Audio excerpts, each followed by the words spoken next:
저희 이제 지난 시간이어서 우리가 이제 이 로마서를 지금 이제 해나가고 있는데요. 지난 시간에는 이제 7절까지 로마서 6장 7절까지 했습니다. 이제 오늘은 8절부터 이제 시작하면 되는데요.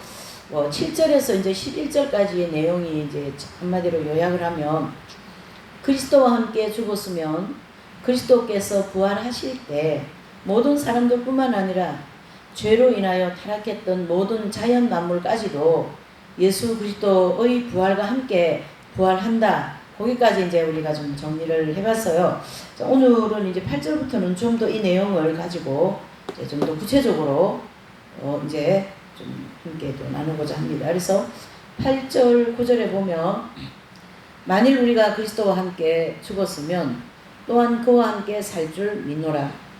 이는 그리스도께서 죽은 자 가운데서 사셨음에 다시 죽지 아니하시고 사망이 다시 그를 주장하지 못할 줄을 알미로다. 아멘. 그랬어요. 자, 그럼 이제 8절과 9절을 중심으로 그 내용을 한번 살펴보려고 합니다. 그래서 이제 이 로마서 6장은 결과적으로 이 구원을 받은 성도로서 성결한 삶을 살아야 된다. 그래서 성결한 삶, 즉 성결한 삶을 살아도 되고 안 살아도 되고, 그게 아니라 반드시 살아야 된다라는 전제 조건이 있어요. 어떤 입장이요? 구원받은 사람은 반드시 이런 성결한 삶을 살아야 된다. 그런 전제를 가지고 얘기한 거죠. 그래서 이 8절에서 14절까지의 내용은 믿음으로 의인된 것으로 여기고 성결한 생활을 해라. 그 얘기를 8절에서 14절까지 이제 바울께서 기록을 했는데요. 무슨 말이냐면, 우리가 믿음으로 이제 의인이 됐잖아요. 믿음으로. 그러니까 믿음으로 의인이 된 것을 여기고 바로 우리는 성결한 삶으로 연결해야 된다.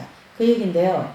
이걸 조금 더 이해가 되고, 우리가 너 믿고 있지 않냐? 근데 왜 자꾸 믿으라 그래? 이제 이렇게 또 뭐 질문도 나오고 의문이 생길 수가 있으니까 이렇게 좀 표현을 해보면 어떨까 싶어요. 어떻게 하냐면, 어떤 물건을 이제 제가 하나 사려고 합니다. 이제 제가 그러면 이 물건을 가져오기 전에 돈을 먼저 지불했어요. 제가 어떤 사각형의 박스를 하나 사려고 했다. 근데 사각형 박스를 사려고 한 사람은 저잖아요. 그러면 제가 주인이죠. 이 사각형 박스에 대해서는. 근데 아직 나한테는 물건을 안 왔지만 내가 돈을 먼저 지불했어요. 그럼 그 물건은 내 것이잖아요. 똑같은 논리로 우리가 예수님을 이제 믿음으로 우리가 예수님의 소유가 되었어요.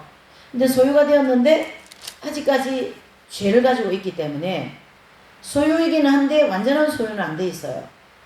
그러면 이 소유를 그 박스를 이제 나한테 와서 박스 안에 물건을 뜯어보고, 박스가 들어오면 박스도 닦아야 되고, 박스가 잘못 이렇게 끼워져 있으면 바로 끼우고 해서 정상적인 박스를 만들어야 되잖아요. 내가 산 물건이니까. 똑같은 원리로 예수님께서 우리를 피값으로 사기는 했는데 아주 비뚤어져 있고 인격이 죄가 있고 하나님 나라 갈 수 없는 그런 여러 가지 죄와 정욕과 그런 그 다듬어지지 않는 인격을 가지고 있기 때문에 이제 박스가 주인의 손에 와서 똑같은 원리로 제가 예수님 손에 와서 이게 이제 만들어져 가는 거예요. 그 만들어져 가는 것이 성결한 생활이다. 성결한 삶을 살아야 된다. 그 얘기를 지금 하는 거예요. 예. 그래서 계속 1장 11절까지의 내용은 그런 삶을 살아야 되고, 다른 말로 하면은 거룩한 삶을 살아야 됩니다. 그런데 한 가지 또 이제 우리가 또 쉽게 이해해야 되는 게 뭐냐면, 그 박스가 막 삐뚤어져 있고 잘못 끼워져 있고 그러면 주인이 잘못 끼워진 걸 바로 끼워야 되고, 또 더러워져 있는 거는 닦아야 되고 막 그렇잖아요. 우리가 마찬가지예요. 나는 박스에 잘못 끼워진 박스가 주인인 손에 예수님께 와서 바로 끼고 또 막 이렇게 하는데, 박스 자기 스스로 자기가 바로 끼고 때가 있으면 닦고 자기 스스로 할 수 있습니까? 안 되잖아요. 누구 손에 와서 되는 거예요, 지금? 주인이 예수님의 손에 와서 얘가 이제 바로 끼고 바로 닦아지고 이제 그런 것처럼 우리가 내 힘으로 이 성결한 삶, 내 힘으로 죄에 대하여 내 힘으로 죄를 없이 하고 그걸 못한다라는 거죠. 주인의 손에서 된다. 그걸 얘기하는 거거든요. 그래서 5절 말씀처럼 예수님과 연합이 될 때 거룩한 생활을 할 수 있다. 이것은 6장 5절에 보면요.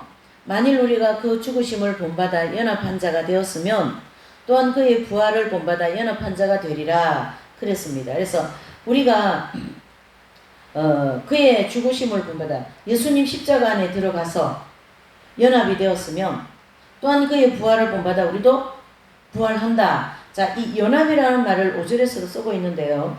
이 연합은 예수님 안에서 완전히 내가 죽었을 때에 연합이 되는 거예요. 다른 말로 하면은 자아가 완전 죽었을 때에, 죄를 짓지 않는 상태에 될 때, 자아가 완전히 죽을 때에. 그래서 그 잔노기용 그 부인이라는 그 분의 책에 보면 이 연합의 단계에 들어가신 분이거든요. 근데 이분이 그런 얘기를 해요.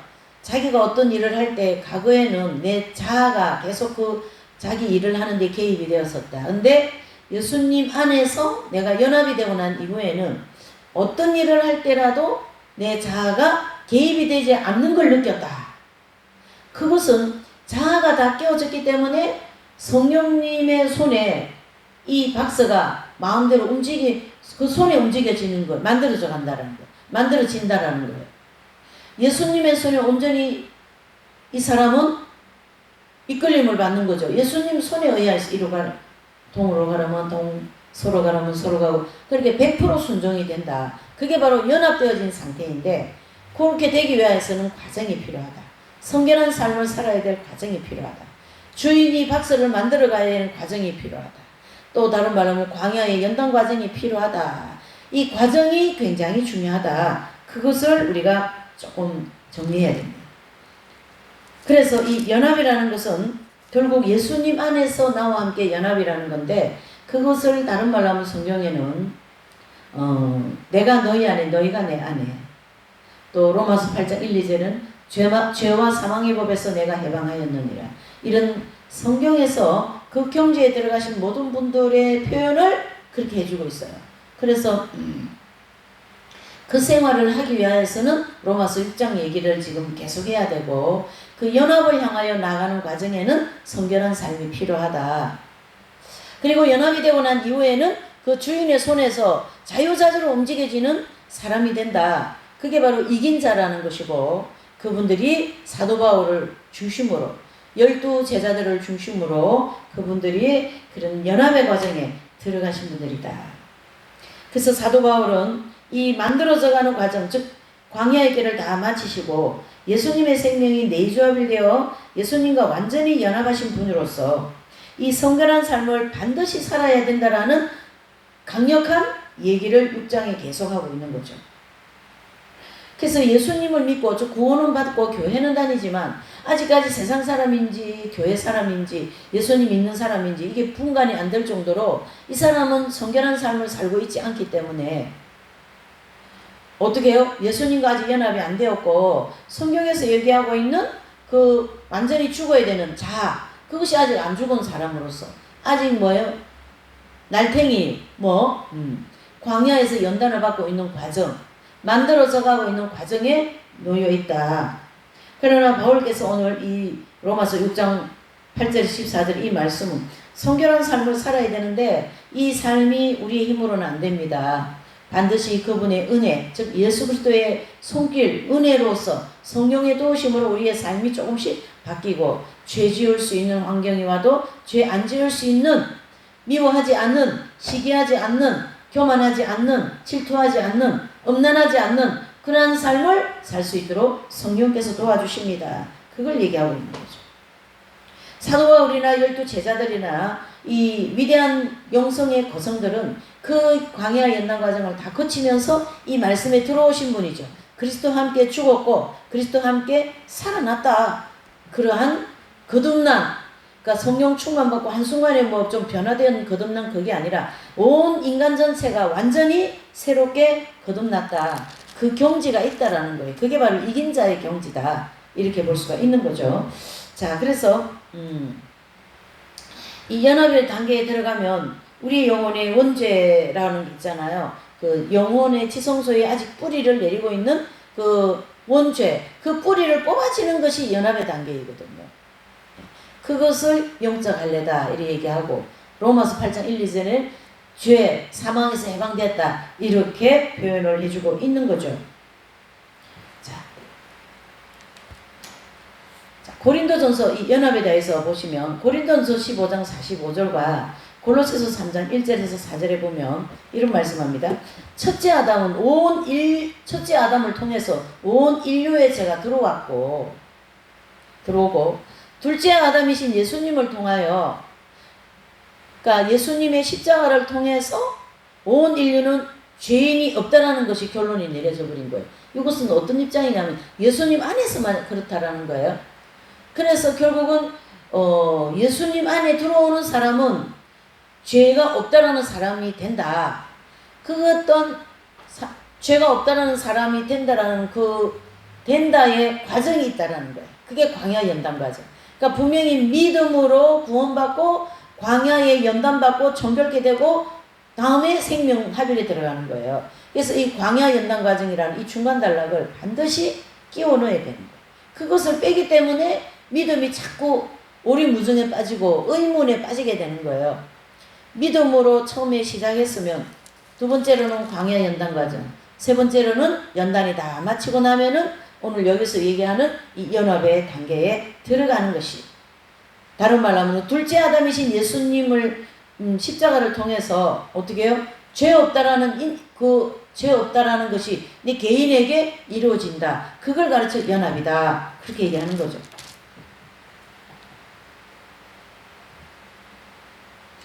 그래서 예수님이 마지막 아담이라는 의미는 아담은 죄인의 표상이지만 예수님 이후로 더 이상 죄인이 없다는 것을 뜻합니다. 다시 말하면 예수님께서 십자가에 죽으실 때 온 인류에 있는 모든 허물을 다 십자가에 대가를 치렀잖아요. 죄의 대가를 예수님 십자가를 치렀잖아요.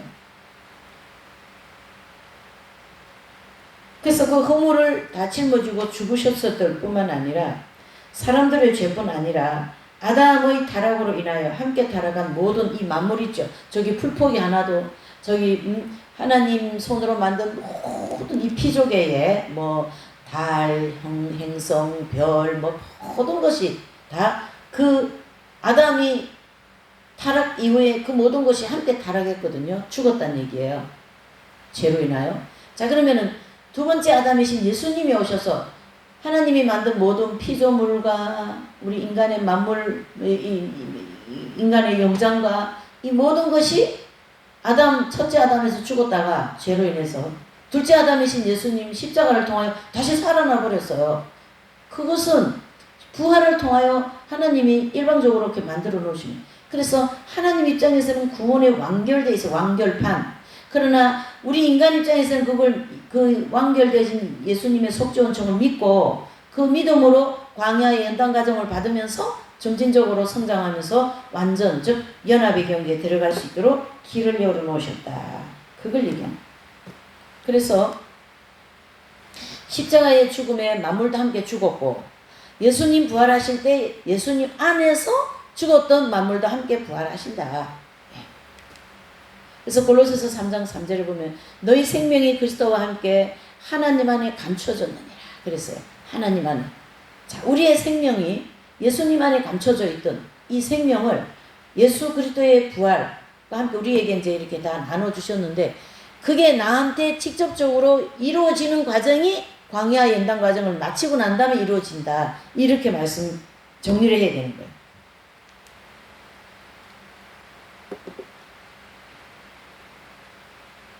그래서 온 인류의 생명은 그리스도와 함께 하나님 안에 감춰져 있고 하나님 안에 예수 그리스도와 함께 감춰진 온 인류의 생명은 각자 개인으로 돌아가서 광야의 연단을 다 마치고 영적 할례를 받으면서 이게 나타납니다.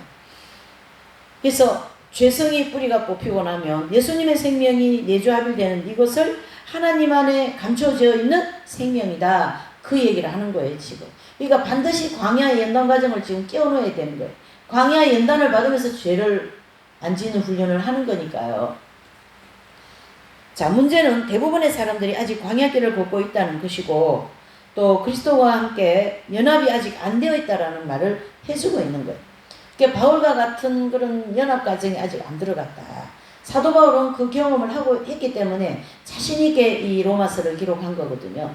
그러나 아직까지 저와 여러분들은 그 경지에 들어오지 않았기 때문에 과정에 있다, 이렇게 얘기해 줘야 돼요. 그래서 마음은 원이로 돼 성결한 생활을 할 수는 없습니다. 왜? 하고는 싶지만, 다른 말로 하면 아직 의롭다 하신 생활을 못한다. 즉 의롭다 하심을 받지 못하기 때문에 예수님과 연합하는 생활하기가 어렵다. 즉 제 문제가 아직 해결 안 됐기 때문에 기회만 주어지면 죄를 짓는다. 그 기회가 주어지면 죄를 안 짓는 단계까지 우리를 광야의 영적 훈련을 받게 하시는 거예요. 오늘 오전 예배에도 그 아말렉 군대와의 싸움이 그 죄와 치열하게 싸우는 영적인 훈련을 하는 거거든요. 그 치열하게 죄와 싸운 경험을 통해서 십자가를 통해서만 이 죄 문제는 해결된다는 십자가의 도를 깨달는 그러한 아주 내면의 죄를 다루는 중요한 두 번째 연단 과정을 가르치게 하는 거거든요. 자, 로마서 11절에 보면 이와 같이 너희도 너희 자신의 죄에 대하여 죽은 자여 그리스도 안에서 하나님에 대하여는 산자로 여길지라. 그런 아직은 죄인이지만 믿음으로 의인이 된 것처럼 여기고 살아라. 그 얘기. 그래서 저도 죄 짓지만 주님의 십자가 생각하면서 십자가 안에서는 죄를 짓지 않고 이 부패된 생활을 하지 않는 것을 믿고 하루하루 가다 보면 조금씩 영적으로 성장하여서 내 내면이, 내 영혼이 생명으로 조금씩 이렇게 거듭나가고 있는 점진적인 성화의 진리가 맞는 것입니다. 믿음으로 그 단번에 그게 아니에요. 예수님이 운명하시고 난 다음에 휘장이 찢어지면서 어떻게 해요? 담대하게 하나님의 지성소 앞에 나가게 해놓은 것은 휘장이 필요 없는 단번에 예수님의 십자가로 우리의 인류의 모든 죄를 단번에 해결해 놓으셨다. 그 뜻이거든요. 그러면은 그 단번에 해결해 놓으신 그 은총을 받기 위해서 우리는 중간에 제사장이 거칠 것 없이 바로 직진으로 예수님 보좌 앞에 가서 주여 내 죄를 용서해 주십시오. 그 뜻이라는 거예요. 그 뜻이라는 거. 그래서 그 단번에 하나님의 보좌 앞에 나간다라는 것은 지금 금방 믿음으로 초기 구원에서 모든 문제까지 해결되는 그런 뜻이 아니다. 그렇게 정리를 하셔야 됩니다. 그래서 우리는 믿음의 시작부터 나는 예수님께서 내 모든 죄를 해결해 놓으신 그런 의인의 은총을 나는 받았어. 그리고 이제 아까 박스 주인이 먼저 돈을 지불했다 했잖아요. 나의 모든 죄값을 예수님이 먼저 지불을 했었어요. 성금 먼저 받아서 성금을 먼저 줘버렸어요. 완결했어요. 저에 대하여서 예수님께서. 그럼 나는 이제 이제 예수님이 내 죄를 먼저 다 해결해 놓으셨잖아요. 그거에 은총이 힘입어서 이제 광야를 열심히 가면서 어저께 10번 지었던 죄를 오늘 9번, 내일은 8번, 그 다음에는 7번 이런 식으로 죄 짓는 횟수가 줄어드는 훈련을 받고 정욕적인 생활을 절제하는 능력이 주어지면서 영적으로 성장해 간다. 이렇게 보셔야 돼요. 그래서 지금 우리가 개신교에는 이 믿습니다 하고 무조건 다 그냥 구원받는 걸로 구원이 완결된 걸로 생각하는 그런 어떤 가 있기 때문에 믿고 있는데 무슨 소리나 연단을 왜 받아야 돼? 이렇게 안 되는 거예요. 그러니까 연단을 믿었기 때문에 연단을 받아야 돼요. 이스라엘 백성들이 애굽에서 나와가지고 바로 가나안 땅 들어가지 않고 광야에서 40년을 말씀 지키는 훈련을 했지 않습니까? 똑같은 우리가 가는 과정이다. 이렇게 정리를 하셔야 의문에 걸려들지 않습니다. 헷갈리지 않는다는 얘기죠. 혼란스럽지 않다라는. 나 예수님 믿었는데 성경의 로마서를 보면 꼭 믿음으로 의인이 됐다고 하는데 나 예수님 믿은 나는 왜 이렇게 의인같이 살지를 못하냐. 왜 이렇게 내 속이 더럽냐? 죄가 왜 이렇게 많냐? 왜 나는 시기하지? 왜 나는 미워하지? 질투하지? 음란하지? 왜 교만하지? 포악하지? 그런 죄 때문에 의문을 가지고 있는 99.9% 모든 그리스도인들이 지금 있는 거예요.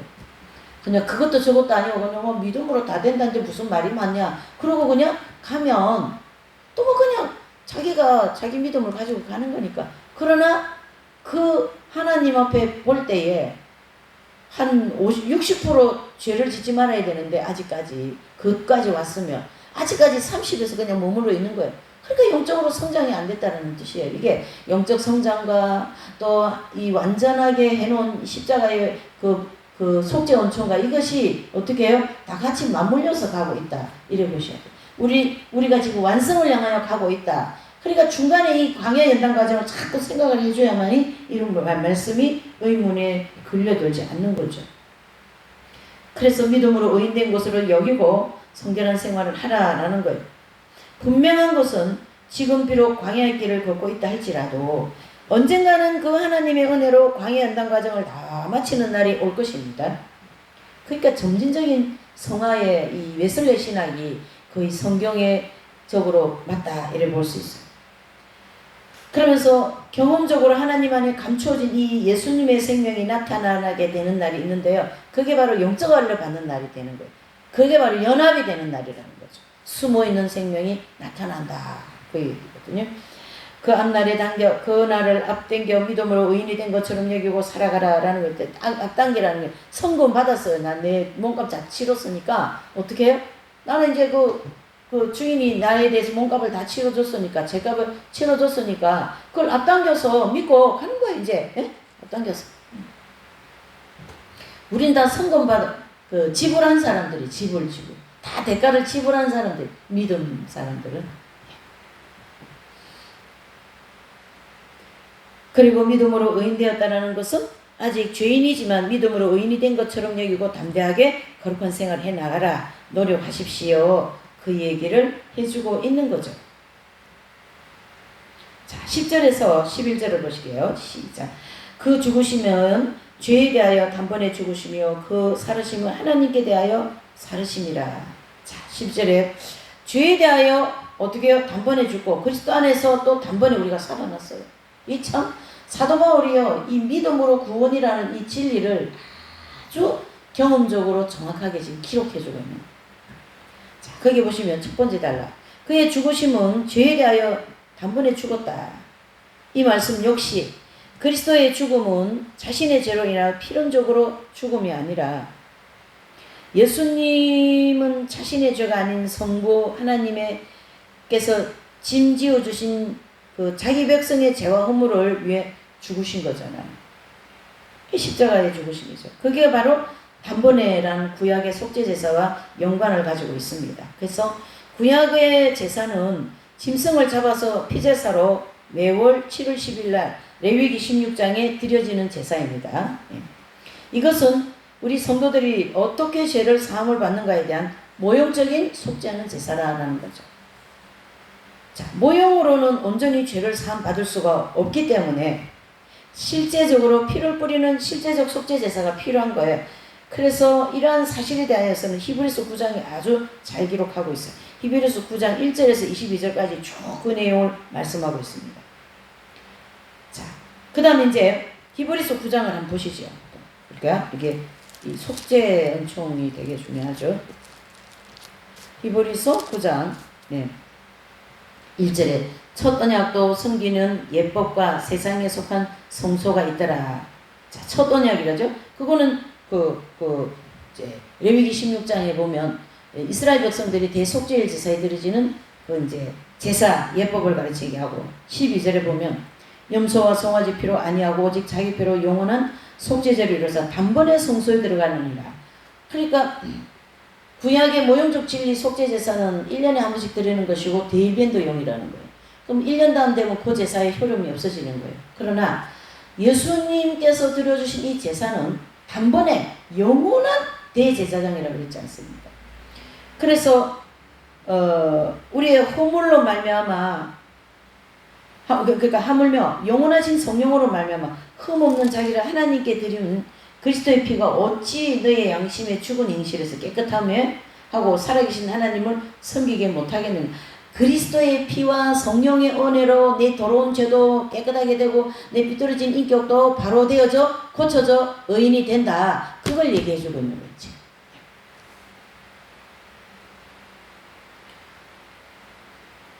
그래서 이 구장은 속죄하는 그 구약의 속죄 제사를 이렇게 하는데 실제적 속죄하는 예수님의 제사가 온전한 제사예요. 그 제사로 인하여 우리 모두는 영원한 어떻게 해요? 의인이 될 수 있는 길이 열렸다. 그걸 얘기해 주고 있는 거예요. 그래서 그의 사르심에 대하여, 자, 사르심에 대하여는 어떤 말입니까? 예수님이 속죄의 제물로 십자가에 돌아가셨다가 3일 만에 부활을 하신 것을 상기시켜 주죠. 그래서 구약의 대제사장은 속죄제를 드릴 때 먼저 자신의 죄를 위하여 제사 드리고 그 다음에 이스라엘 백성들을 위하여 제사 드리거든요. 네, 대제사장 자신을 위해 먼저 속죄제를 드려야 했던 이유는 그 제사장 자신도 자기가 아담의 후손이기 때문에 죄를 가지고 있다. 그래서 자신의 죄를 먼저 드리고 그 다음에 죄를 정결케 하고 난 다음에 백성들을 위하여 제사 드릴 수 있는 자격을 갖춘다. 그게 바로 레위기 16장에 제사장이 제사 드리고 이스라엘 백성들을 전체 백성들을 위하여 제사 드리고 하는 그 절차가 있어요. 레위기 16장에 보면. 그런데 실제적으로 속죄하는 제사는 이 짐승의 피로 하지 않고 흠도 점도 없는 성령으로 예수님 탄생하시고 흠도 점도 없는 예수님의 몸으로 직접 제물이 되셨다라는 거예요. 그래서 이 속죄 제사는 완벽한 영원한 속죄의 제사다. 그래서 속죄 제물로 희생을 당하셨기 때문에 흠도 없고 점도 없고 죄가 없는 사람이잖아요, 예수님은. 그래서 온 인류는 죄로부터 구원하기 위하여 제사를 드릴 대제사장이 예수님은 자격을 갖춘 거예요. 그래서 하나님의 성령으로 잉태하신 죄 없으신 예수님을 장사한 지 3일 만에 부활을 시키신 영원한 대제사장이시다. 이래 말하는 거죠. 그래서 부활하셔서 영원한 대제사장이 되신 예수님께서 속죄제를 드리시려고 성천을 하셨어요. 그래서 하나님 우편에 앉으셨으므로 속죄 은총이 완성됐어요. 예수님이 이제 십자가에서 돌아가시고 3일 만에 부활하시고 이제 예수님이 40일 동안 여기 계시고 이제 사도행전 1장에 보면은 예수님이 이제 승천하시잖아요. 그 승천하시는 사건은 제사를 드리기 위하여 제사장이 구약에 보면 지성소에 들어가지 않습니까? 그 지성소인 하나님의 보좌에 있는 하늘나라를 지금 올라가시는 거예요. 피 뿌리기 위하여서. 그리고 구약에 보면 제사장이 피를 다 뿌리고 난 다음에 성막 밖으로 나오시잖아요. 그 제사장이 성막 밖으로 나오는 사건이 예수님이 승천하시고 하나님 보좌 앞에 피를 뿌리시고 그 다음에 이 땅에 누구를 보냅니까? 성령님을 보내시지 않습니까? 그러니까 그 성령님이 오셔서 우리를 위하여 그 속죄의 제사를 계속 이렇게 전달해 주는 거예요. 아버지, 오늘 이거 제가 잘못했습니다. 아버지, 이거 용서해 주세요. 이 죄를 정결케 해 주세요. 십자가의 보혈로 닦아 주세요. 정결케. 이런 회개기도 하고 자신의 잘못을 주님께 회개하고 구하고 할 때 그 피가 계속 우리한테 뿌려지는 거예요. 누구를 통하여? 성령님을 통하여. 네.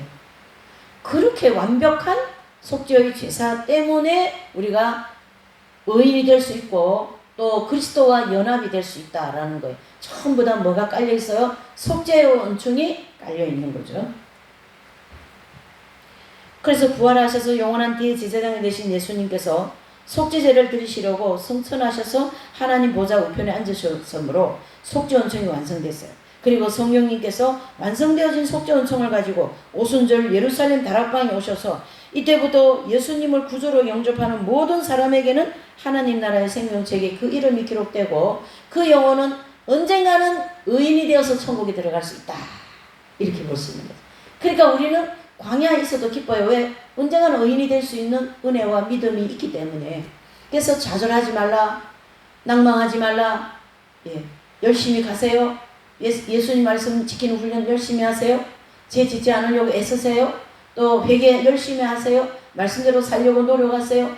계속 말씀으로 우리에게 산상수훈을 통하여 로마서 12장을 통하여 계속 원수를 향하여 기도해주고 헐벗은 자를 위하여 입히우고 배고픈 자를 위하여 먹이우고 이런 선한 하나님 중심적인 생활을 하라. 그 얘기를 성경 전체에서 말씀해주고 있는 거죠. 자, 그 다음에 11절에는요. 이와 같이 너희도 너희 자신을 죄에 대하여 죽은 자여 그리스도 예수님 안에서 하나님을 대하여 산 자로 여길지어다 그랬습니다. 자, 이와 같이 바로 너희에 해당되는 로마의 교인들은 하나님의 은혜로 구원을 받아 열심히 신앙생활을 하고 있지만 아직 광야의 길을 이렇게 걷고 있고 아직 그 심령 가운데 죄의 뿌리가 박혀 있기 때문에 그 범죄할 기회만 주어지면 죄를 짓는 사람이다. 아직 생명을 완전히 얻지 못했다. 그렇지만 믿음으로 그리스도와 함께 연합되는 것으로 여기고 거룩한 생활을 계속해 나가려고 노력하시고 성령님께 의지하고 말씀을 묵상하고 계속하라는 거예요. 예배 생활을 계속, 찬양 생활을 계속 기뻐하는 생활을 하면서 성령의 인도함을 받으라. 그 얘기를 하는 거죠. 다시 말해서 나는 의롭다 하심을 받지 못했으니 죄를 지어도 괜찮다. 이런 생각은 아주 잘못되어진 마귀가 주는 생각이에요. 비록 내가 광야의 길을 걷고 있다 할지라도 믿음으로 의인이 된 것처럼 여기고 성결한 생활을 계속해 나가야 된다. 이 성결한 생활, 즉 영적 생활이 굉장히 중요하다라는 것이에요. 참 안타깝습니다. 진짜. 그렇게 되라고 계속 여기서 얘기하는데도 그렇게 하지 못하고 있는 우리의 모습이 정말로 안타깝죠. 답답하죠. 그런 걸 생각하면. 그러나 그걸 떨쳐버리고 그런 마음을 확 걷어내고 말이죠. 기도해서 하나님 이 어둠의 마음을, 육적인 마음, 인간적인 생각들 다 거두어 주시고 새로운 마음으로 또 오늘 하루 가고 또 하루 가고 또 하루 가면서 내 영혼은 점진적으로 정결케 되더라. 그래서 비록 아직 광야의 길을 걷고 있다 할지라도 믿음으로 말미암아 의인이 된 것처럼 여기고 성결한 생활을 하십시오. 하십시다. 아멘. 이래 되는 거죠. 범죄할 기회가 주어져도 죄를 지었다면 믿고 또 어떻게 해요? 회개하고 또 용서받고 또 가고 그렇게 해야 된다라는 얘기를 11절까지의 성결한 삶을 통하여 그리스도와 연합하시고 하나님 안에 숨어겨 있는 그 생명을 이제 내 것으로 만들어야 된다. 그 얘기를 하는 거죠.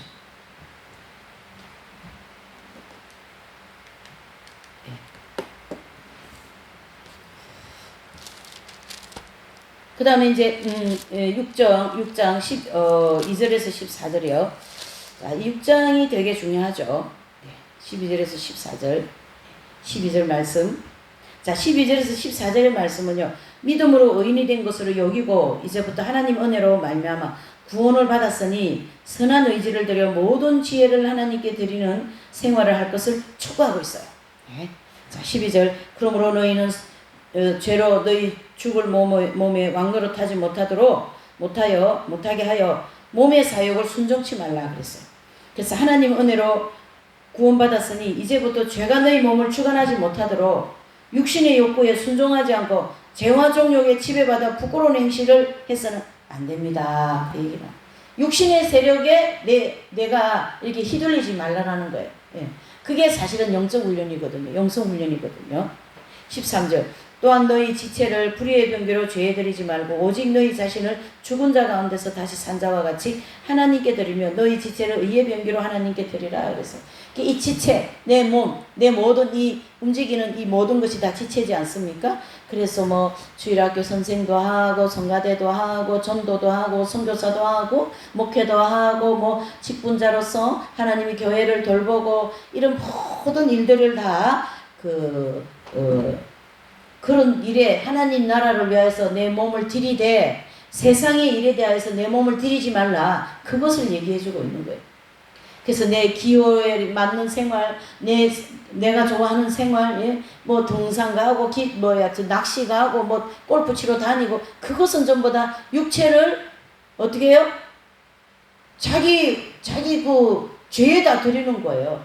그러나 이 13절의 말씀 병기는 내 가지고 있는 이 육체를 하나의 병기로 생각한다면 의로운 일에 다 드려라. 그 얘기예요. 의로운 일에.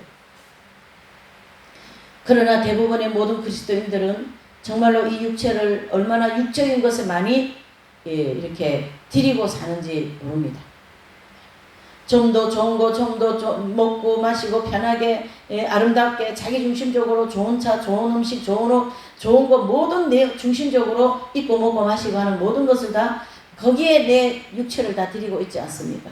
그렇죠? 예. 뭐 자기 좋아하는 기호 생활 말이에요. 자기 좋아하는 기호 음식이라든가, 예. 그것은 전부 다 뭐예요? 다 이 육체라고 하는 병기를 육신에 드리기 때문에 오히려 거기는 상급도 없고 회개해야 될 것만 많이 있는 거죠. 그런 생활 많이 하면요, 영적 생활, 영적으로 성장도 안 되고요, 어느 천년의 의인이 될 줄 몰라요. 어느 천년. 그래서 우리의 모든 몸의 입, 손, 발, 귀 등 이 모든 것을 육신에 드리지 말고, 죄 짓는 데 드리지 말고 부활하신 예수님을 본받아 의로운 생활에 사용하십시오. 그 얘기를 합니다. 14절. 죄가 너희를 주관치 못하게 하리니 이는 너희가 법 아래 있지 아니하고 은혜 아래 있음이라. 자, 이 은혜 아래 있다라는 것은요, 우리가 십자가의 은혜 아래 있다 이렇게 믿어야 됩니다. 죄가 성도들을 주관하지 못하게 하는 것은 비록 아직 우리가 광야의 길을 걷고 있는 성도라 할지라도 아무 조건 없이 주시는 하나님의 은혜로 구원을 받았기 때문에 율법이 성도들을 주관할 수 없다. 비록 영과 육의 죄성이 뿌리는 박혀 있다 할지라도 범죄할 기회가 주어지면 우리가 아직까지 죄를 지어요. 아직 그 완전한 경지 안 들어왔기 때문에. 하지만 예수님의 이름으로 회개할 수 있는 길을 열어놓으셨어요. 그래서 회개만 하면 그 모든 죄는 용서받을 수 있다는 얘기죠. 그래서 이미 이사야서를 통하여, 이사야 선지자를 통하여 너희의 죄가 주홍 같을지라도 내한테 와서 회개하면 흰눈같이 해주겠다. 이미 그 구약 이사야 선지자의 구약에서부터 그 복음이 거기서부터 시작되는 거예요. 그래서 이사야서는 구약의 복음서다 이렇게도 얘기하죠. 그래서 하나님의 은혜로 인하여 믿음으로 의롭다 하심을 받은 성도들은 이 지체를 의의 병기로 하나님께 드려야 된다. 그래야 우리가 영적인 정화가 되고 성화가 됩니다. 어떤 생활이 지체의 병기로 드리는가? 그것은 그 성인들의 생활을 보면 됩니다. 이 프랜시스 성자라든가 또 아빌라의 성 데레사라든가 십자가의 성자라든가 또 우리 개신교에도 정말 그 이성보 목사님, 주기철 목사님, 이영도 목사님, 참 이런 위대한 그런 그 고난 속에서도 그 손양호 목사님 이런 분들이 그런 삶을 살았어요. 그렇게 원수 그 좌익 세력에게 두 아들이 순교를 당하는데 90몇 가지나 되는 아들을 순교할 수 있는 제물로 바치게 해서 감사하다라는 그런 90가지가 넘는 감사의 기도를 하는 그 기도는 뭐예요? 의의 병기로 드리는 기도 생활이죠.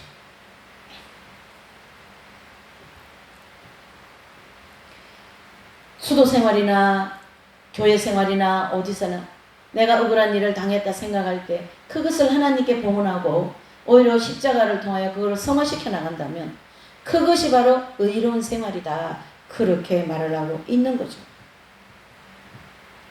내가 좀 가지고 있다고, 내가 좀 다른 사람보다 나은 것이 많이 달란트도 있다고 남을 무시한다면 그 가지고 있는 것이 오히려 그 사람에게는 화가 되는 거예요. 차라리 없었으면 좋았겠죠. 그것 때문에 남을 무시하는 마음이 내 속에 생기기 때문에. 자, 내한테 부가 있습니까? 가지고 다른 사람보다 더 좋은 달란트를 많이 가지고 있습니까? 그러면 그것을 오히려 예수님을 위하여 사용하면 그것이 바로 의의 병기가 되고 의로운 행실이 된다. 그 얘기를 하는 거죠. 마태복음 19장 16절 22절에서 23절 20절에 30절에 보면 청년이 예수님 앞에 와서 어찌하면 영생을 얻을 수 있습니까? 이런 질문을 할 때에 예수님의 답은 너가 가지고 있는 모든 재물과 모든 것을 가난한 자들에게 나눠주고 너는 나를 따르라. 그랬을 때 이 청년은 주일 성소도 잘하고 11조도 잘하고 했지만 더 깊은 영성에 들어갈 수 있는 소유 부리는 걸 못했는 거예요. 그래서 재물을 내려놓지 못하여서 예수님의 제자가 되는 그 엄청난 축복을 기회를 놓치잖아요.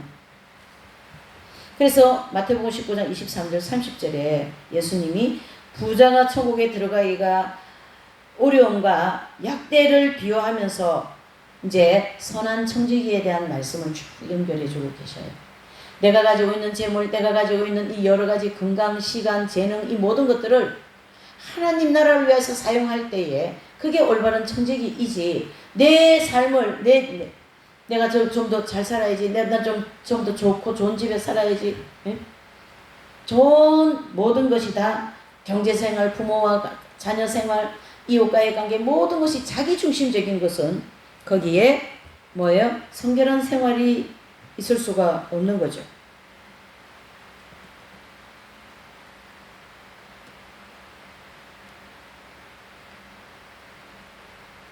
그러므로 악한 마귀는 하나님을 사랑하기 위하여 모든 모욕과 지옥을 다 잘 참아 견디는 겸손한 성도들을 결코 이길 수가 없다라는 거예요.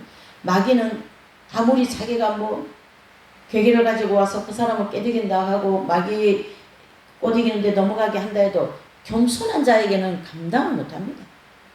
마귀가 얼마나 힘이 없는데요. 겸손, 사랑, 인내 이런 데는요 마귀도 꼼짝 못해요. 인내를 못해서 발을 벗겨내고, 인내를 못해서 말을 먼저 포기해버리고, 막 행동으로 취해버리고, 그러니까 그것도 툭툭툭 사고가 나고, 사람들한테 막 부도관계에 막 되고, 죄를 짓게 되고, 막 그런 아비규환 속에 자신이 있다, 이래 보시면 됩니다. 인내할 때는 끝까지, 그게 사랑이라 했습니다. 남이 잘 되는 걸 감사하고, 함께 기뻐하는, 그게 사랑이라 했습니다. 그렇게 할 때 우리가 어떻게 됩니까? 이 병기, 내 육체를 어디에요? 저기 죄 짓는데 안 내놓는다, 그 얘기죠.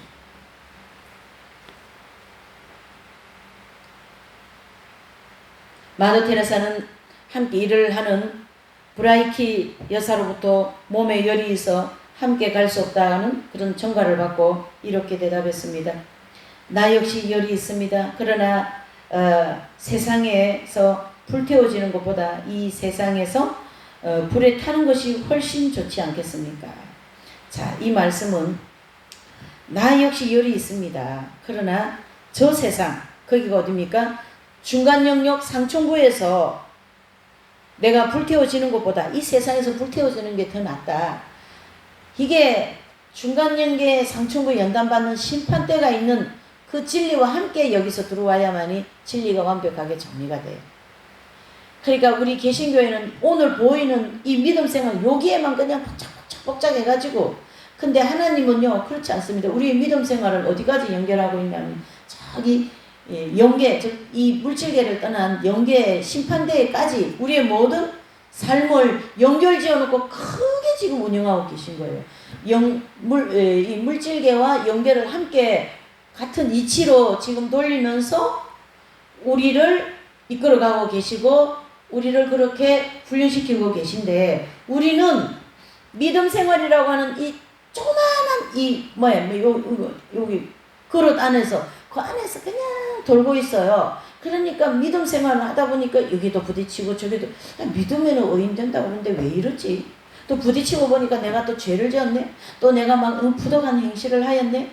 이렇게 해서 그냥 그 조그마한 그 항아리 속에서 그냥 벗어나지 못해가지고, 안 그렇습니다. 하나님께서 우리 모든 인생들을 구원시키고 완성하기까지 과정은 이 물질계에서만 운영되는 게 아니고요, 영계에서도 함께 우리를 지금 돌리고 있는 거예요. 그러니까 다른 말로 하면요, 보이는 이 세상은 우리를 광야에서 연단시켜서 정결케 하는 하나의 심판대나 마찬가지입니다. 이 심판대가 또 어떻게 해요? 영계에도 그리스도의 심판대가 있다고 얘기하지 않습니다. 이렇게 큰 하나의 그림 안에서 한 영혼을 구원시키는 하나님의 놀라운 섭리를 우리가 볼 수 있는 눈이 필요하지. 아니 오늘 믿었잖아, 예수님 믿으면 구원 받는다 그랬는데 왜 여기는 맨날 연단 받아야 된다 그래, 그래서 싫어서 그 교회 안 갈래. 그거는 자기 중심이고 자기 생각이니까 할 수 없습니다만은, 어쨌든 하나님의 우리의 모든 인생들을 구원하시고자 하시는 어떤 계획은 큰 운동장에서 역사하시지 조그마한 항아리 속에서 역사하시지 않는다라는 거예요. 테레사의 이 말씀은 이 땅에서 내가 불태워져서 는 게 낫지, 저기 연옥에 가서 불태워지는 것은 원치 않습니다.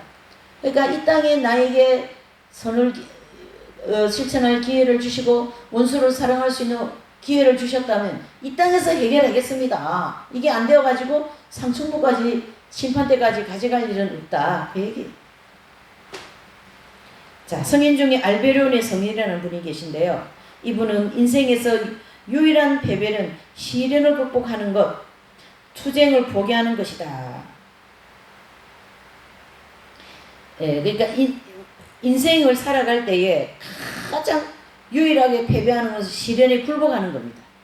그 다음에 투쟁을 포기하는 것이다. 아주 어리석다. 예, 그 얘기죠. 인간에게 있어 싸우다 죽는 것은 승리하는 것이다. 전투를 포기하는 것은 정복을 당하는 것을 의미한다. 정복당하는 상태는 곧 지옥이다. 이래 얘기합니다. 종욕의 노예가 된다는 뜻이죠. 자신은 그러한 고통이 없는데 그러한 분들은 결단도 안 하고 싸우지도 않기 때문에 마귀가 가만히 둔다. 이게 뭐냐면요. 별로 그런 데 관심도 없고 그냥 뭐 하루 예배 드리고 그냥 또 뭐 시간 되면 가고 안 그러면 안 가고 뭐 그렇게 하는 신앙생활은 어떻다고요? 그냥 마귀가 그냥 둔다라는 거예요. 별로 관여 안 합니다. 왜? 마귀가 좋아하는 걸 그냥 그대로 스스로 해주고 있으니까. 그러나 어떠한 일이 있어도 예배를 드리고 어떠한 일이 있어도 말씀을 듣고 그 말씀을 어떠한 일이 있어도 지키려고 하고 그러면 마귀가 더 거기다가 어떻게 해요?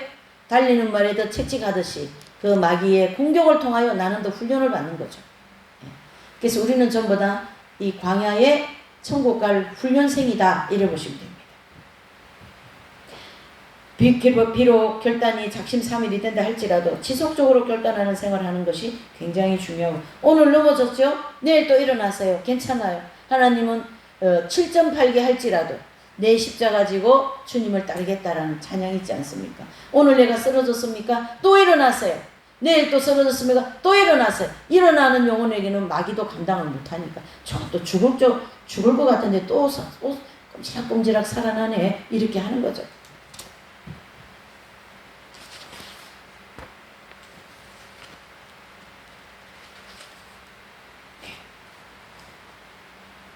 그래서 잠언서 14장 4절에 보면 소가 없으면 구유는 깨끗하려니와 소의 힘으로 얻는 것이 많으니라 그랬습니다. 무슨 말입니까?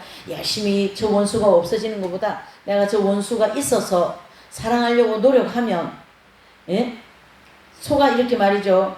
원수가 없으면 없는 것은 구유는 깨끗할지라도 소득은 없습니다. 무슨 말인가? 원수가 없으면 내가 원수 사랑하는 능력이 나한테 안 생기는 거예요. 그러면 진짜 나중에 원수가 나타나면 내가 그 능력이 없기 때문에 훈련을 안 받았기 때문에 원수에게 내가 잡혀 먹혀 들어가는 거예요. 그러니까 원수를 사랑하라는 훈련을 시킬 때는 원수 사랑할 수 있는 기도를 될 때까지 하고 노력을 해야 됩니다. 그리고 철저하게 그 원수를 사랑하려는 마음을 품어야 됩니다. 안 되면 될 때까지. 그게 영성훈련이거든요. 뭐 놈들 보기에는 뭐 수도자라고 뭐 간판 붙이고 목회자라고 뭐 거스름 피고 이렇게 그것은 영성훈련이 아니라 그 목회자라는 딱지 때문에 수도자라는 딱지 때문에 오히려 마이너스 점수죠. 마이너스. 그거 관계없어요. 누구든지 이 훈련을 받아야 된다. 그 얘기. 그러나 수도 생활을 한다며 어떤 그 틀이 그 사람을 지켜주고 거기에 있는 규칙을 지켜나가면서 하나님 말씀 지키고 그 규칙 안에 다 원수 사랑, 이웃을 내 몸같이 사랑하는 그런 많은 실천해야 될 말씀들이 있거든요. 예. 의복 생활 하나를 봐도 그렇습니다. 우리가 여러 가지 내 마음에 드는 옷을 막 방 안에 막 한가득 놓고 사는 사람과 수도 생활이라고 하는 틀 안에서 한두 벌, 철따라 한 두 벌, 세 벌, 네 벌 정도 가지고 평생을 입고 산다면 어떤 것이 더 영적 생활이 더 잘 됐을까요? 그래서 틀이 중요하다라는 틀이. 이 교회 생활도 마찬가지. 교회 생활이라는 이 틀을 가지고 예배 드릴 시간에 예배 드리고 기도하는 시간에 기도하고 말씀 듣는 시간에 말씀 공부하고 이런 틀이 중요하다라는 거죠. 예수님 그 당시에 바리새인들에게 예수님이 책망한 것은 고르반 사상. 바로 나는 예배 드렸으니 됐다. 나는 11조 했으니 됐다. 금식했으니 됐다. 어떤 하나의 자기 행위만 가지고 거기는 사랑도 없고 의의도 없고 아무것도 없는 행위 하나로 실천한 걸로 나는 다 되어서 그거를 바리새인들이 가장 많이 했거든요. 그러니까 거기다 대놓고 주님이 고르반 사상, 고르반과 같이 너희들이 한 것만 가지고 안에는 사랑도 없고 인애도 없고 아무것도 없는 그 껍데기 행위에 그건 아니다. 그 얘기를 하는 거죠. 사랑이라는 그 기초하에 모든 것을 행해야 된다. 그게 고린도서 13장 아닙니까? 자, 15절에서 23절의 말씀은 환경과 타협하지 말고 성결한 생활을 꾸준하게 해줘야 됩니다. 자, 15절 그런즉 어찌하려 우리가 법 아래 있지 아니하고 은혜 아래 있으니 죄를 지으리요 그럴 수 없다. 우리가 하나님 은혜 아래 구원을 받았고 또 나가서 육신의 이 연약함으로 인하여 순간순간 기회가 주어질 때마다 범한 죄를 예수님의 이름으로 회개만 하면 용서해 주니까 죄를 지어도 괜찮다. 그런 질문 아닙니까? 그거는 또 아니죠. 죄를 지어도 괜찮다가 아니라 죄를 짓지 않으려고 사랑해보려고 노력하고 콩 한쪽이라도 더 주고 싶은 마음, 그런 마음이 안 생기면 그 마음이 생기도록 기도를 해야 되고 하나님의 은혜와 도우심으로 된다. 그렇게 보셔야죠. 그게 믿음이니까. 그게 은혜 아래 있는 것이죠. 16절 너희 자신을 종으로 들여 누구에게 순종하든지 그 순종함을 받는 자의 종이 되는 줄을 너희가 알지 못하느냐. 혹은 죄의 종으로 사망에 이르고 혹은 순종의 종으로 의에 이르니라. 자, 죄의 종, 죄에 대한 종으로 산다면 사망으로 갈 수밖에 없어요. 결국은 지옥이다 이런 뜻이고, 순종의 종은요 의로움에 도달하게 됩니다. 그래서 우리는 순종을 잘해야 되는 거예요. 순종하지 않아서 사울은 지옥 갔어요. 요나는 순종하지 않아서 물고기 뱃속에 들어가 버립니다. 이 불순종은 우리를 지옥으로 보내는 아주 지름길이에요. 순종이 얼마나 아름다운 삶을 우리에게 만들어내는 줄 모릅니다. 하나님 말씀에 순종하시기를 바랍니다.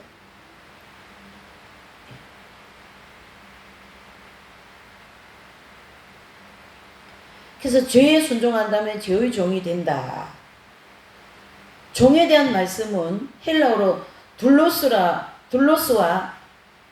디아코노스인데 둘로스는 청지기 혹은 집사라는 의미를 가지고 있어요. 그러나 디아코노스는 철저히 주인에게 예속되어진 노예를 가르치게 합니다. 사도 바울은 자신이 이 둘로스보다 디아코노스를 더 선호한 거죠. 왜? 나는 예수님께 속해 있는 종이다. 그분에게 속해 있는 종, 완전한 종이다. 그걸 얘기하는 거죠. 그 주권이 누구에게 있어요? 주인한테 있는 것처럼 주권이 그리스도에게 있는 거예요. 그래서 철저하게 복종한다. 철저한 순종이 필요하죠. 그러므로 여기서 말하는 종은 성령님께서 떠나시고 악령이 내조합이 되어 철저하게 마귀의 종로로 타는 가라지 같은 그런 이제 불순종할 때는 그런데 만약에 순종할 때는 예수님께 속해지는 거예요. 반대로 불순종할 때는 마귀에게 속해지는 마귀의 종이 된다. 그 얘기. 베드로후서 2장 12절 22절 그 14절 하반절에 보면요. 탐욕에 연단된 마음을 가진 자들이니 저주의 자손이다. 이 탐욕, 그쵸? 19절에 저희에게 자유를 준다 하여도 자기는 멸망의 종들이니 누구든지 진 자는 이긴 자의 종이 됨이라. 그래서 이 작은 죄라도 나가서 작은 종욕의 행실이라도 철저하게 회개하는 것이 좋다라는 것이고요. 회개하시는 분들은 결코 버림받지 않습니다. 어떠한 죄를 짓는다. 가룟 유다도요. 회개했으면은 버림받지 않았어요. 근데 회개를 안 했기 때문에 결과가 그렇게 된 거예요. 지옥 아래목에 그런 자기 집이 지어져 버린 거죠. 그렇죠? 그래서 끝까지 악습을 끊지 못하면 그 역시 버림을 받을 수밖에 없다. 바로 그 남을 미워하는 것도 하나의 악습이고요. 또 자기 기호에 맞는 것만 너무 쫓아다니는 그것도 하나의 악습이거든요. 그것을 끊지 않으면은 결국은 지옥으로 도달할 수밖에 없다. 그 뜻이 되는 거죠. 그래서 16절의 말씀처럼 너희 자신을 종으로 들여 누구에든지 순종하든지 그 순종함을 받는 자는 종이 되는 줄 너희가 알지 못하느냐 그랬어요. 혹은 죄의 종으로 혹은 순종의 종으로 의에 이른다. 죄의 종은 지옥, 그죠? 순종의 종은 의인, 이렇게 되는 거예요. 그래서 중간은 없습니다. 기독교는 중립은 없다는 얘기죠. 지옥이냐 천국이냐 딱 두 갈래밖에 길이 없다. 그래서 선택권을 우리에게 주셨습니다. 잘 생각해야 돼요. 그래서 우리는 하나님께 모든 것을 순종하고 어떻게 해요? 결국은 의인이 되는 길로 가야 된다. 계속 의인 되는 길을 제시해주고 있는 거예요, 지금. 그래서 누가복음 15장에 보면 그 잃은 양 한 마리에 대한 비유가 있는데요. 잃은 양을 찾아서 즐거워서 막 어깨에 메고 오는 그 주인은 사람들을 불러다가 막 잔치를 벌리지 않습니까? 그래서 15장 7절에 보면 내가 너희에게 이르노니 이와 같이 죄인 하나가 회개하면 하늘에서 회개할 것 없는 99을 인하여 기뻐하는 것보다 더 낫다.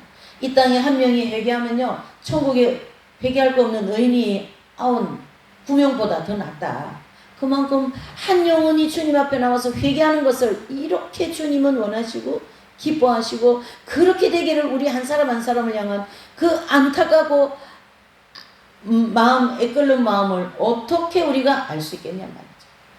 순종해야 된다, 이런 뜻입니다. 순종해. 17절과 18절 하나님께 감사하리로다. 너희가 본래 저희 종이더니 너희에게 전하여 준 바 교훈의 본을 마음으로 순종하여 죄에게 해방되어 의에게 종이 되었느니라. 아멘. 그랬습니다. 여러분, 이 의에게 종이 되었다. 결국은 우리가 넘어졌다 일어났다 넘어졌다 그러면서 내 자신이 조금씩 의인이 되면서 그전에는 원수도 안 사랑해지지만 이제는 원수가 사랑이 되네요. 그전에는 너무나도 내가 교만했는데 이제는 조금 겸손이 좀 이제 훈련이 되었네요. 그러면서 그 사람이 조금씩 의인이 되어서 가는 것이 광야의 연단 과정이다. 그 얘기죠. 17절과 18절요. 네. 그렇죠. 17절 18절 하나님께 감사하리라. 너희가 본래 제 종이 되니 너희에게 전하여 준 바 교훈을 본을 받아 순종, 즉 하나님 말씀에 순종하니까 결국은 죄에게 해방되어서 의인이 되지 않았냐. 그런 6장 17절 18절에 말씀하고 있습니다. 크게 감사하다라는 거죠. 그래서 하나님께 감사하리로다. 그래요. 사도 바울은 로마의 교인들이 불신자 상태에서 벗어나 하나님의 품으로 돌아온 것을, 즉 구원받은 것에 대한 하나님의 은혜에 감사하고, 저와 여러분들이 예수님께 구원받은 것을 감사하고, 이 시간에도 엉뚱한 짓 하고 말씀대로 안 가고 자꾸 격결로 가는 그들을 향한 이 애끓는 예수님의 부르심의 길을 열으시고 마음을 열으시고 들으시고 순종하시기를 바랍니다. 그러면서 19절 이하에 보면 이제는 너희 지체를 의의 종으로 들여 거룩함에 이르라. 그러므로 17절 18절 말씀과 같이 기회에만 주어지면 범죄하는 상태이지만 믿는 순간부터 우리가 그 사람은 기회만 주어지면 이제 의인의 길로 계속 나가면서 우리 속에 뿌리 박혀있는 이 죄성이 어떻게 해요? 연단이 끝남으로 뿌리가 뽑아지는 그 암흑 같은 죄의 쇠사슬로부터 끊어져 나오는, 즉 죄로부터 자유함을 얻는다. 그 얘기죠. 19절로 너희 육신의 연약함으로 내가 사람의 예대로 말하노니 저희 전에 너희가 너희 지체를 부정과 불법에 들여 불법에 이른 것 같이 이제는 너희 지체를 의의 종으로 들여 거룩함에 이르라. 계속 바울은 이 얘기를 해주고 있어요. 너희 육신이 연약하다. 이 말씀은 기회만 주어지면 옛 구습, 옛 습성, 옛 악습의 죄를 짓게 된다. 내가 사람의 예대로 말하노니 바로 로마의 교인들이 아직 영적으로 높은 경지에 이르지 못했기 때문에 사도 바울은 자신이 경험을 가지고 권면하면 이해를 못하기 때문에 사람들이 살아가는 것으로 예를 들어 영적인 교훈을 해주고 계십니다. 전에 너희가 지체의 부정과 불법에 이뤘다. 전에 예수님 믿기 전에는 나의 이 육신을 손과 발과 모든 걸 다 죄짓고 자기중심적으로 아주 똘똘 뭉쳐있는 자아중심적으로 살았잖아요. 이제는 너희 지체를 의의 종으로 들여 거룩함에 이르라. 이제 예수님 믿고 난 이후에 성령이 나에게 오신 이후에는 나의 모든 생활이, 그전에는 100가지가 다 내 중심이었다면 이제는 99가지, 98가지, 97가지, 80, 70, 50, 60 이러면서 내 중심적인 생활에서 하나님 중심적인 삶으로 돌아가는 그런 삶을 살아야 성결한 삶, 거룩한 삶이 된다. 20절은 너희가 죄의 종이 되었을 때 의에 대하여 자유했다. 불신자 시대에는 의로운 생활을 하지 못하고 뭐 별로 고민도 안 했어요. 내 마음대로 사는데 누가 뭐라냐? 내 돈으로 내가 사는데 그거죠. 그러나 예수님을 믿고 난다면 내 돈으로 내가 쓰는데도 마음에 이 돈으로 이렇게 쓰면 안 되지. 내가 이 시간을 이렇게 보내면 안 되지. 이 옷을 너무 내 중심적으로 이렇게 화려하게 입고 내 마음대로 막 이렇게 하면 안 되지. 이 모든 것이 다 누구예요? 그리스도 중심적인 의로운 생활로 들어와야 된다. 그 얘기를 하는 거죠. 그래서 우리 성도들은 마음에 하나님의 성전을 삼았어. 우리가 고린도서 3장 16절을 보면 너희가 하나님의 성전인 것을 알지 못하느냐 그렇게 얘기하죠. 나는 성전이라는 거예요. 그래서 성전에는 거룩한 영, 거룩한 성령님이 물 모시고 살아야 되기 때문에 거룩한 성령님이 이끌어가는 대로 내가 가야만이 어떻게 된다요? 지성과 양심과 의지가 거룩해지고 나의 삶이 언제나 하나님 중심적인 삶으로 살 수 있고, 자아 중심적인 삶에서 하나님 중심적인 삶, 죄를 짓는 삶에서 거룩한 삶, 이런 아직 다듬어지지 않는 이 인격, 화가 벌컥벌컥 나오고 남이 싫어지고 말이죠.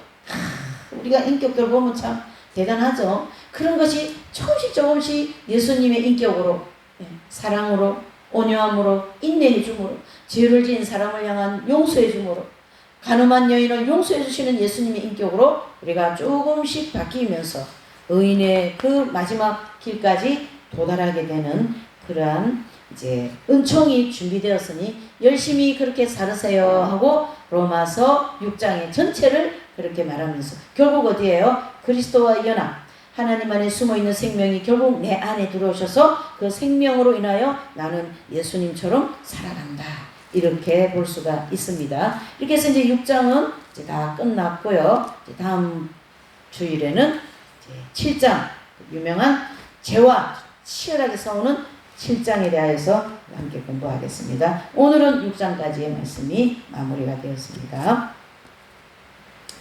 이제 기도하시죠. 사랑과 은혜가 충만하신 하나님 아버지 감사합니다. 오늘 로마서 6장을 통하여 정말로 우리가 어떻게 하든지 성결한 삶,